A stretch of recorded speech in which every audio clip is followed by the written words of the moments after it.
If you've ever thought, I just need to fix what's wrong with me, you're not alone. At one time or another, most of we ADHD women have had an experience of believing that we're broken and need to be fixed. And sure, some of that societal messages, and some of it is just the nature of living with ADHD in a society not designed for us. But here's the truth, there's nothing wrong with you that you need to fix. Healing isn't about becoming acceptable, it's about becoming you, layer by layer, in your own timing, with more compassion than you've ever been given before. So if you're ready to stop fixing and start healing, so you can have a fuller life so that your ADHD doesn't take over everything, and neither does your fixing your ADHD take over everything, then this episode is for you. Be sure to listen. Welcome to the Self-Loved ADHD Woman's Way podcast. I'm your host, Jen Barnes. If you're an ADHD woman entrepreneur, ADHD adjacent, or ADHD-ish, you've come to the right place. We'll dive deep into the unique challenges you face, from the inner turmoil to the outer obstacles. We'll blend neuroscience, IFS, and somatic healing, and explore practical strategies to help you navigate the world of entrepreneurship with ADHD with greater ease and effectiveness. I'm glad you're here. Hey, it's Jen. I'm so glad you're here. So many of us go into healing thinking, if I can just fix what's wrong with me, I'll finally feel okay. But what if healing was never about fixing? What if it's about becoming more of who you truly are, layer by layer? So I have gone through many of these layers of myself, and for sure, the first ones I thought were about fixing me, when in reality, that's not really what needed to happen. And maybe that layer would have been less painful and shorter had I understood the assignment. But having gone through these layers, I can tell you that I know I'm in one right now. Layer of healing has presented itself over the past several months. And you've probably, if you subscribe to my email club or listen to my podcast, you've probably heard me talk about how I've been teetering on the edge of burnout. And yeah, I didn't end up getting burned out, thankfully. I caught it this time soon enough. However, I was really struggling because sales in my business were declining and dwindling almost completely to a halt, or maybe not almost completely anything. And as that started to happen, I noticed a familiar pattern in myself of pushing, and crashing. One that I talk a lot about that's common among we ADHD women.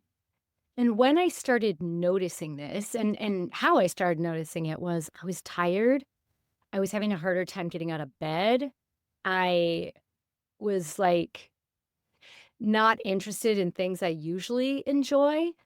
Like Zumba, I love to dance and do Zumba, and I was just kind of going through the motions. And those were some of my indicators that things were not working. And so decided to slow down and figure out what needed to happen now, what I was facing at this time in my life, so that I didn't have to wait to get burned out or have things fall apart worse before I did the same layer of healing.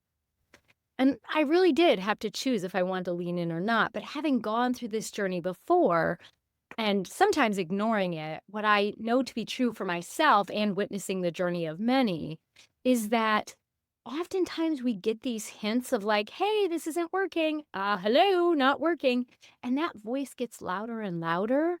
And sometimes it gets so loud that things in our life actually start falling apart around us. Like this big boulder just comes crashing in. And so knowing that and knowing I didn't want another boulder because I've been there, done that, I decided to lean in. And so before I share more about that, if I share more about that, I want to talk about this myth of fixing ourselves. A lot of us ADHD women grew up not knowing we had ADHD, but still facing additional criticism, correction, or negative commentary about our ADHD behaviors, depending on how much they showed up. And if you're like Jen, I was the perfect child. My ADHD never showed up. And listen, I was a straight A student. I followed the rules, all that stuff. My ADHD still showed up in things like I had a messy room or my locker was a disaster or I would forget things at school. And even if you didn't have that, what you likely had was masking.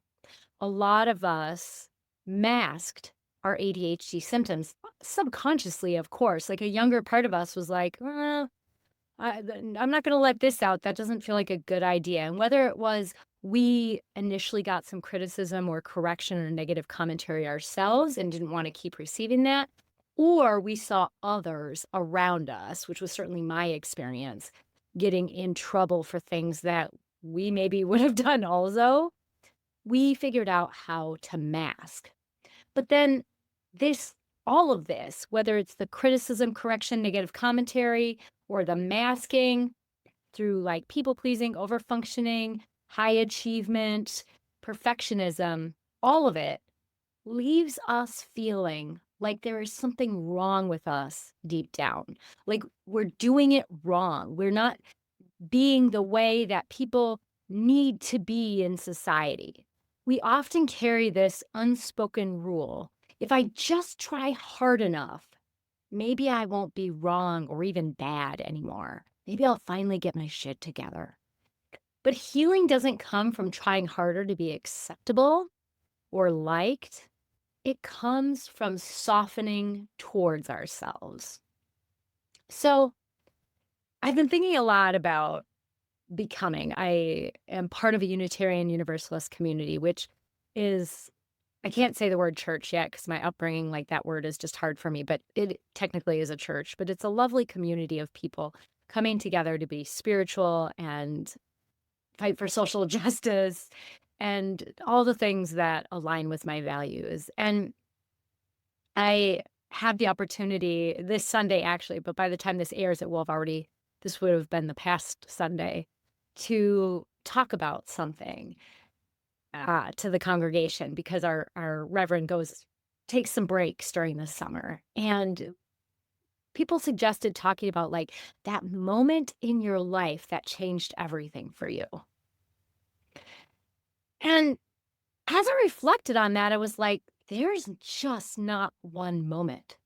I mean, sure, yes, each moment changed everything for me. But kind of like The Midnight Library by Matthew Haig, if you read it or not, which if you haven't read it, I suppose I should let you in on it. There's this library of infinite number of books for this woman whose library it is, that each book represents a little choice that she did differently, and that would have changed her world. And so really in a lot of ways, that's what that's what I was thinking about when I decided to share about, like, there isn't just one moment that changes our lives. It's a series of moments, and some of them are big and some of them are small. And as part of that, healing is not linear, it's more cyclical and layered. Growth opportunities tend to repeat themselves because they're gentle invitations, especially initially trying to get us to accept them, seeing where things maybe aren't working as well. Not that we're broken, but just that what we're doing isn't effective for where we're at this point in our life. And then eventually, these invitations become gentle nudges and then all out pushes to pay attention to the growth opportunities. And these layers each give us a chance to choose ourselves again and again, to meet old wounds with new compassion. And I want to talk about this a little more, but I want to say, like, when these layers come up, it's not that you didn't heal right the first time.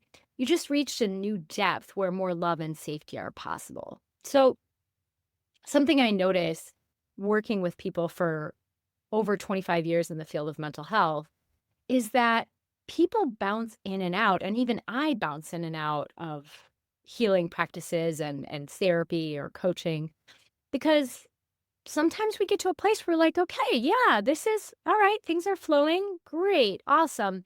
And then we hit another layer. We hit another block in the road that says, what you're doing isn't working. And I if you follow me at all, you know that I'm trained in internal family systems, IFS. And so from an IFS lens, we tend to have these parts that are helping us navigate the world when things don't feel 100% safe or when there's concerns that the past is going to repeat itself. And so a lot of times these layers are us noticing different parts that have been doing things a certain way that worked for a while and when it first started happening, like when we first started doing that, but now it just no longer aligns. And so we have these moments where we get to choose like, okay, this isn't working, and usually those moments are very uncomfortable. And what I've learned in my 51 years on the planet, which I should probably say I've especially learned in the, I don't know what, 26 years since I first went to therapy, is that we don't have to pay attention to those moments, but that those opportunities are just going to keep presenting themselves. So we might as well. So over and over, I have stepped into another layer and recognizing that that discomfort, that pain is there for a reason.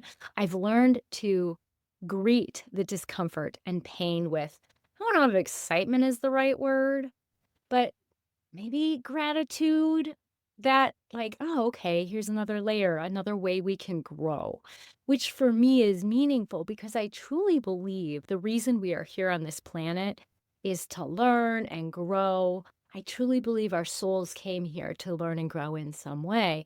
And so each layer gives us that opportunity to do that. So instead of being like, well, shit. I mean, there is a part of me sometimes that said that, that's like, I don't want to have to work through this right now.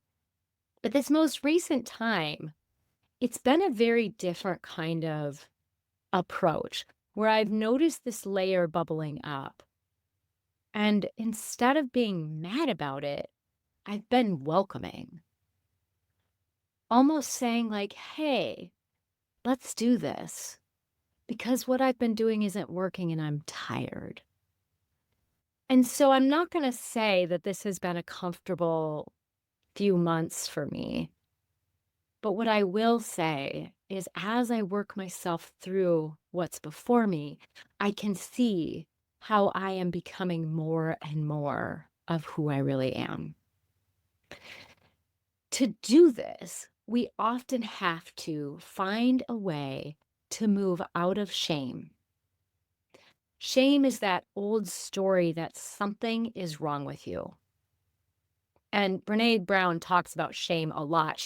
Initially was a shame researcher. I think she researches all kinds of things now. At least that's my observation.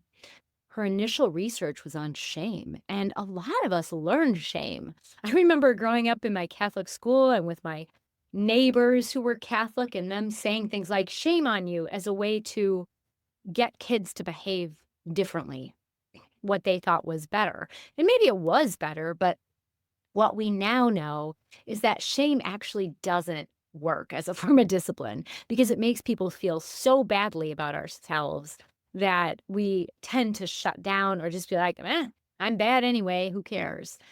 Or we get so anxious trying to be this perfect box that we fall apart in our 20s. I might be one of in the people in that category. So it's not uncommon for us to carry shame, especially if you're over a certain age, maybe over 40, maybe over 35. I don't know. It depends on your growing up experience. But this idea that something is wrong with you is holding you back. Because if you always believe that something is inherently wrong with you, you're going to have a hard time being out in the world. It's going to be all too easy for other people's choices, the ways they show up, their commentary to or around you. It's going to be too easy for that to impact you and make you spiral. It's going to be too easy for you to just give up and be like, well, I can't. It's going to be hard for you to really put yourself out there, especially if you receive any kind of criticism or complaint because it's gonna be like, yep, oh my gosh, I can't handle it because there's still this shame festering. So, what we wanna do is, well, the first step is to move towards acceptance. And acceptance is allowing what is true about you right now without judgment. And it might sound like, and I'll use myself as an example. The reality is I haven't had any sales in, gosh, it's been since February now. So, I mean, I've had some for smaller things, but no one in my program. So, wow, I haven't had sales for several months. And there's a part of me that thinks maybe that means I'm defective. And I get that. And that's not necessarily true. It just means that what I've been doing isn't working. And perhaps this not working is the step I need to be able to keep moving. So that is more what acceptance looks like. So if you're in this place of shame and you want to step out of that and into acceptance, think about what that might look like for you. What is the reality of your situation and how can you radically accept that? It doesn't mean that you love it. I'm not like, "Oh, yay, no sales, great." Paying my VA out of my out of my regular pockets. Like that's not my first choice. It's not like you're going to celebrate the pain or what's happening necessarily, but you can accept that, okay, this is what's happening and I've been in a stuck place or what I'm doing is ineffective instead of that bad language. And just see if you can do that without judgment. And as you're able to do that, you can start to shift towards compassion, where you meet mistakes or hard moments with understanding instead of criticism. And this is where that IFS lens comes in really, really well.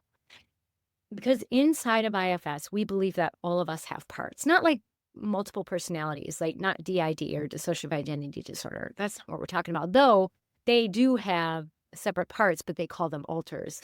But that's not what I'm talking about.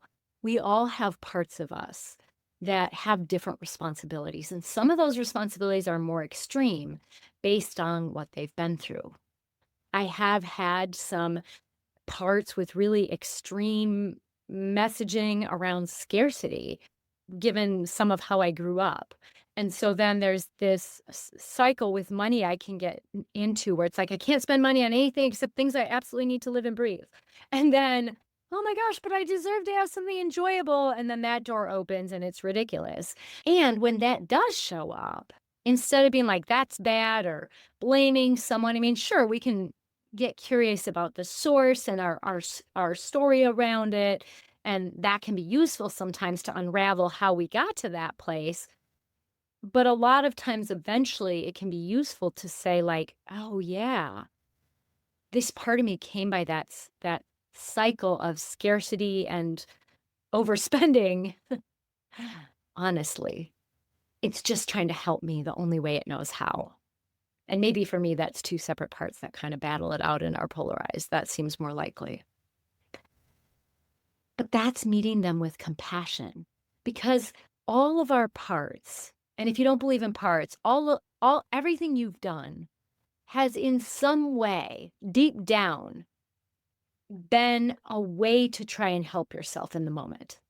Now, I'm not saying it was always effective or looking back, things you're proud of, but chances are in each and every moment, you're doing the best you know how with the inner and outer resources you have, given the circumstances at the time. And that can be a tricky thing for people to accept. I'm not going to try and convince you of it, but I will say this. Having worked in the field of mental health for 25 years with people who have extreme trauma, kind of trauma that most of us carry, people who have struggled with addiction of any kind, even people who've been to prison. As I've worked with all kinds of people, people who've lost their kids for child protection reasons, all kinds of people, what I notice, and this might seem unbelievable, But as I lean in and get curious and help them get curious about what led to the decisions they made at the time, they really were doing the best they knew how at the time, the best they could get themselves to do, even if they had thoughts about how to do it differently. And I've seen that consistently with the exception of one client I had who was legitimately a sociopath. That's a different scenario, but that's a very small percentage of the population. And so chances are, if you're listening to this, you're probably not a sociopath because usually you wouldn't vibe with me, but you never know. But my point is I suspect if you could step outside and see the different parts of you that have helped you to get to where you are now, you might be able to start to express some compassion, maybe even gratitude for how hard you or your parts, however you want to see it, have tried to make it through whatever hard moments you were greeted with. And as you do that, something softens. Those parts don't need to grip so much onto, like, making you feel badly about yourself or the solutions that they've been using that are ineffective. But usually they're unwilling to make any changes until we can get to a place of compassion and understanding for why we have been the way we've been. And sure, there can be some deeper healing needed here. I do some of this work with my coaching clients, depending on what it is, and then sometimes it's work that has to be done in a therapeutic relationship inside of therapy. But this is work that we can do so that you no longer feel stuck. The next piece, as you're able to have more and more compassion, is stepping into love, treating yourself with the tenderness that you've always deserved. And if you're like, "Oh, no, no," you have a part of you going, "I don't deserve tenderness. What are you talking about? I'm an asshole." Right? Let's go back to the first piece of acceptance. Okay, maybe there is a part of you who can act like an asshole sometimes, probably as a way to protect yourself. But that doesn't mean you're an asshole. It means that you've been navigating the world from a place of protection. And sure, I'm not saying you're not accountable for or need to take responsibility for or don't need to take responsibility for the things you've done. For sure, both can be true. You can love yourself and see, in fact, I think you almost need to love yourself enough to see that, like, okay, I need to take accountability for this. Because when we love ourselves, that taking accountability doesn't feel so scary. And if you're struggling to love yourself, think about a young lady. Think about a little girl who you know and what you would say to her if she was having a hard time. What you would say to her if she was coming up against some painful or uncomfortable things, AKA a learning opportunity in disguise. You wouldn't tell her that she's worthless or undeserving of love or, you wouldn't criticize her. At least I hope you wouldn't. But here's the thing. You are that little girl too. You are all the parts of you that you've ever been. And so it's important that you treat yourself with that same tenderness. I will tell you, when I first entered therapy, I was probably one of the most self-critical people on the planet. I don't know if that's true, but it was the 90s. I think a lot of us were. But I remember my first therapist would tell me, she would call it going to beat up. And she'd say, "Oh, you're going to beat up again. You're going to beat up again." Because I would go to this place where I was beating myself up. And this was long before I knew anything about IFS. This was the 90s. IFS wasn't even widely used yet. And I would beat myself up so intensely. And that was one of the first things I had to overcome because I really couldn't do much else. I couldn't do much more healing until I learned to stop beating myself up, to let go of the shame. That shame that I don't know if any of you were raised Catholic, but was definitely fueled through the messaging of Catholic school and even church experiences. So I will tell you, it is not an easy path. but it was worthwhile because I did that work early enough so that I consistently learned how to be kinder to myself, even before I knew about having different parts doing it. And if you're like, how do I even start that? How do I even begin to greet yourself with that kindness? Well, here's an idea. When you do something that isn't your first choice or that you're not particularly proud of or you're upset that you did, you could try one of these things. So sometimes what I'll say is, whoops a daisies. That's not how I wanted that to happen, or that's not how I wanted that to go, or that's not what I wanted to do. Somehow, whoopsie daisies is just enough gentleness that you're not shaming yourself, but you're also like, oh, that's not what I wanted to do or have happen. Or even, well, that's not my most favorite moment of myself. Or that's not my first choice for how I would have handled that. Just even tweaking some of the ways you talk to yourself is a beautiful way to start to open up layers of healing. And I want to circle back to this because you're not behind. A lot of my ADHD clients feel like they're behind and they're not growing fast enough, which, hey, we actually come by super honestly because while we're developing, we actually are social emotionally about 3 years behind our same aged peers. But then we catch up throughout adulthood. But a lot of us feel behind. And I want you to know you're not behind. You're not broken. You are becoming more of who you are. And you get to choose this journey one layer at a time. And this will happen again and again.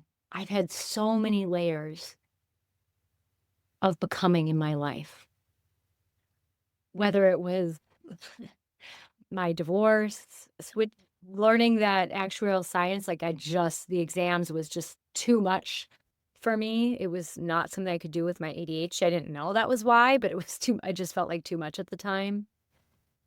Like I said, my divorce, or in my 30s, I lost all my friends, which sounds awful, and it was as awful as it sounds, but it actually was a needed experience to teach me like, "Hey, you're not being a good friend."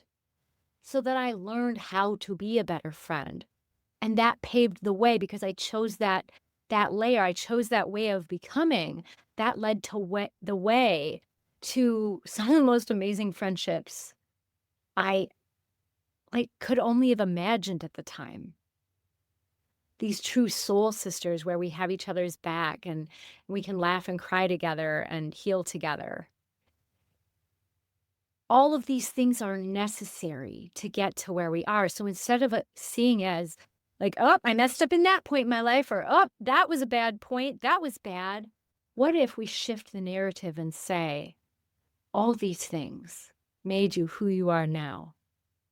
And had you chose a different path, everything would be different. And maybe that would be better and maybe not. But where you are now is where you are. And from this point, you can continue to heal and grow and become from a place of not only acceptance, but compassion and love. If you're wanting to do some of this work, I want to let you know, without any pressure at all, that I created a journal book experience. And it's part journal book, part gift, because I think I shared this on the podcast, so I don't know that I wanna go too much into it, but I received this thank you gift that was a box with all this, cool, like, crystals and stuff like that in it, and it felt so special and like such a caring thing, and so I wanted to create that for you on this journey of greater compassion and love for yourself, greater kindness towards yourself. So that, yes, it is a journal book, there's stuff to read and then journal prompts throughout that are really coaching focused. There's nervous system regulation work in there, and everything comes from an IFS lens as well as a trauma sensitive lens. But at the same time, I created a ritual just for you, women like you and me, using some of the items that I hand selected that come in the keepsake box. So if you're like, yeah, Jen, you know what? I am ready for this healing and I am excited to do some deeper work, but I'm not quite ready to invest in coaching with you yet. This would be a nice first step. And even if it's your only step with me. So it's for sale right now, and I'll put the link in the description. And if it calls to, you're welcome to check it out or share it with someone else who might enjoy it. And I encourage you to ask yourself right now, what's one small layer of you who's waiting for compassion today? How might you give that? Thank you for being here.